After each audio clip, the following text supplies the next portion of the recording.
Why do some people think that drinking black coffee is manly while ordering a pumpkin spice latte is girly? Don't let them fool you. Pumpkin spice has no gender. Pumpkin spice is for everyone. The gendering of inanimate objects is a super common practice, and it's a good example of how societies create markers of gender that have nothing to do with anything biological. Gender, as you'll recall, refers to the personal and social characteristics, but not the biological traits that we associate with different sexes.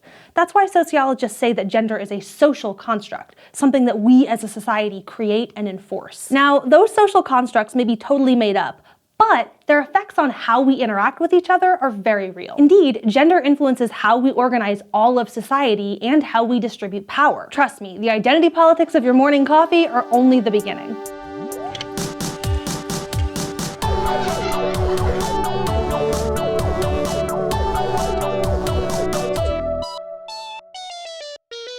When I say that gender affects the organization of society and the distribution of power, what I mean is that our society is largely stratified by gender. Gender stratification refers to the unequal distribution of wealth, power, and privilege across genders. Take, for example, the right to vote. Denying women the vote has been one way that many societies have kept political power in the hands of men. It was less than a century ago, in 1920, that women in the United States gained the right to vote. Saudi Arabia didn't allow women to vote until the 2015 election. This kind of disenfranchisement is an example of patriarchy at work. Patriarchy is a form of social organization in which men have more power and dominate other genders.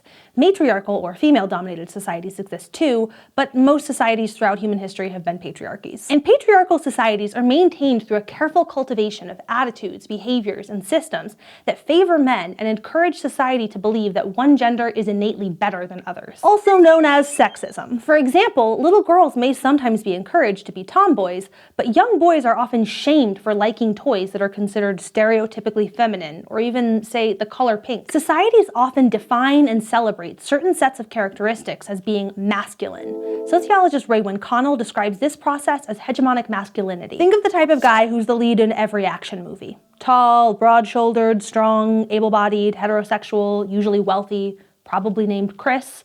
That's hegemonic masculinity. But it goes beyond mere appearance. Hegemonic masculinities are linked to power within society, too. Fitting into the archetype of masculinity pays off in the form of societal approval, but ultimately, in a patriarchal society, all men share in patriarchal dividends. This is a fancy way of saying that there are benefits that accrue to men simply because they are men. But before we get too deep into what those benefits are, let's take a step back and look at how different gender expectations are taught in our society. As you might remember from our episode on socialization, the first people who teach us about gender are our parents. If daughters are given dolls to play with and sons are given toy hammers, kids learn that caring behaviors are feminine and building things is masculine. This type of anticipatory socialization is reinforced by the societal assumption that men are the breadwinners in families and women will take care of the home and children. Even as more women have become equal earners outside the home, they still tend to do more work in the household as well. Sociologist Arlie Hochschild called this phenomenon the second shift, in which women come home from work to more work.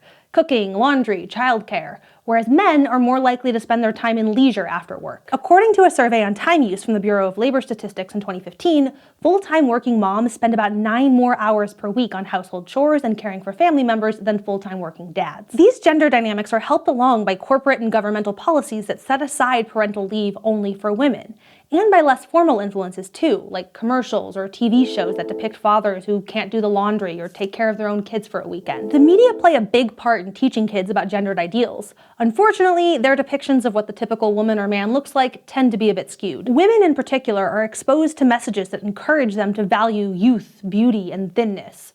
These media messages, which encourage women to be desirable to men, contribute to what Raewyn Connell has referred to as emphasized femininities. This is the flip side of hegemonic masculinities. Emphasized femininities are forms of femininity that conform to what the ideal female is in men's eyes. The social reality is that femininities come in many different forms and may or may not be constructed in ways that emphasize stereotypical notions of gender. But media are only one source of gender socialization. The gender constructions that kids see outside of the home also tend to reinforce the dynamic of women in caring roles and men in leadership roles. Take school, for example. While 3/4 of K-12 teachers are women, about half of school principals and only 14% of school superintendents are women. Female principals are more likely to work in elementary schools, which is less likely to lead to promotions to higher positions in the district. And who you see at the front of the classroom isn't the only way that schools influence gender socialization.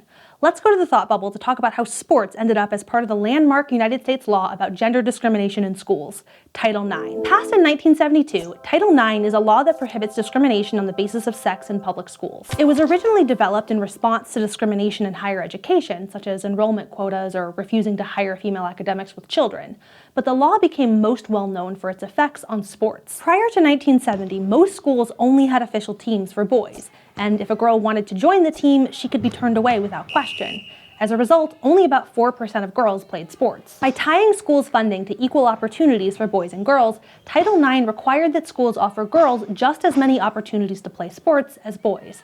This increased the number of high school girls playing sports from 295,000 in 1970 to over 3 million nowadays. But more importantly, it also forced colleges to increase their funding for female sports scholarships, which was one of the factors in the increase in women pursuing higher education. One person for whom it made a difference? Sally Ride.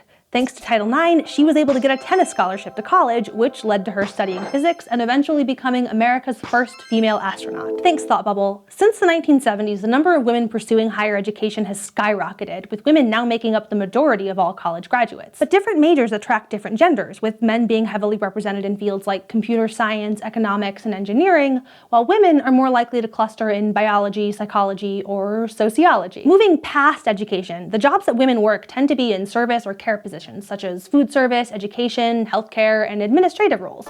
Sometimes known as pink-collar jobs, these jobs with the highest concentrations of women tend to come with both lower prestige and lower pay. You've probably also heard of the glass ceiling, a term used by sociologists to describe the invisible barrier that stops women's advancement to the top levels of an organization.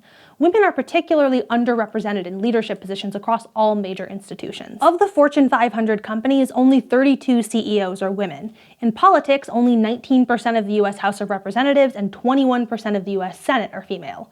The US has never had a female president or a vice president, and did not have its first female Supreme Court justice until 1981. Why does the glass ceiling persist? While the US and many other countries have laws in place to prevent explicit discrimination on the basis of sex and gender, women are often held back through less explicit kinds of sexism. For example, men who are assertive in salary negotiations are more successful in getting a higher salary, but women who do the same tend to be seen negatively, which is a catch-22 for women. Do you negotiate and get labeled as too aggressive, or do you settle for lower pay? One of the results of gender stratification is gender wage gap. According to a survey done in 2016 by the Pew Research Center, white women earn about 80 cents for every dollar that white men make. This gap is wider for non-white women, with black women earning 65 cents and Hispanic women earning 58 cents for every dollar that white men make. Now, there's a lot to unpack from the gender pay gap. That 20-cent gap isn't all due to gender discrimination. Much of it can be explained by differences in education, choices of careers, differences in the hours worked, and differences in experience.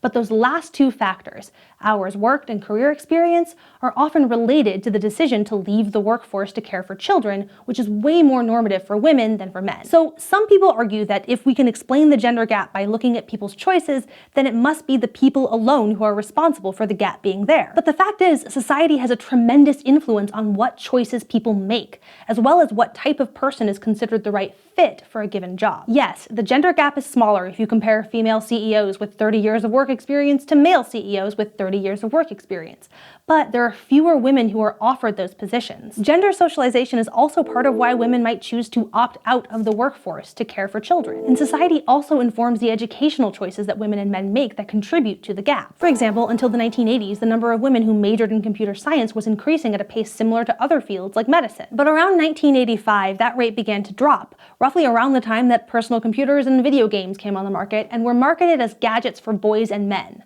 Gendered marketing strikes again. And patriarchal norms about masculinities can affect men as well as women. For example, men have higher rates of suicide than women. Studies of suicide among men have found that it's often linked to financial troubles or divorce, two crises of masculinity that may be related to men's identity as a breadwinner. Men are also more likely to be incarcerated. They're more likely likely to engage in criminal behavior, yes, but holding all else equal, men are more likely to be tried for a crime and more likely to be found guilty.